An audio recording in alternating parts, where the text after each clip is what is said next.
সালামু আলাইকুম সুপ্রিয় শিক্ষার্থী ভাই বোনেরা।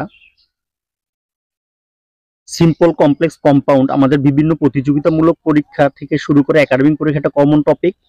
তো এই টপিকের ধারাবাহিক আলোচনা আজকে রুল 3 নিয়ে আমরা আলোচনা করব। তো রুল 3 তে কমপ্লেক্স বাক্যে কি কি থাকতে পারে? If, in case, provided, provided that, providing that, কারণ সবগুলোর বাংলা অর্থই আমরা জানি যদি। তো এই শব্দগুলো যদি থাকে তাহলে আমরা জাস্ট কম্পাউন্ডে এন্ড আনবো।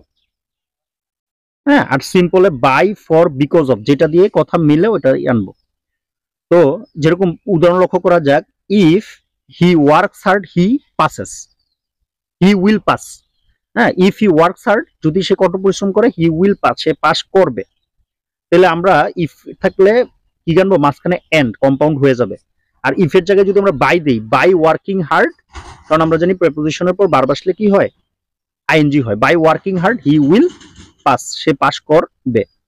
তো এখন প্রেপোজিশনের পর বার বসলে আইএনজি, তাই হিটা কোথায় গেল? কারণ সাবজেক্ট দুই বাক্যের সাবজেক্টই এক, কিন্তু যখন দুই বাক্যের সাবজেক্ট ভিন্ন হবে, যেমন এখানে হি আর এখানে এভরিওয়ান, তখন হিটাকে কি করতে হবে, হিজ। এখন এখানে বাইয়ের জায়গায় ফর দিলাম কেন? ফর দিলে কথাটার বাংলা মিনিংটা সুন্দর আসে। যেমন ফর হিজ ওয়ার্কিং হার্ড, তার কঠোর কাজের জন্য এভরিওয়ান উইল লাইক হিম, সবাই তাকে পছন্দ করবে।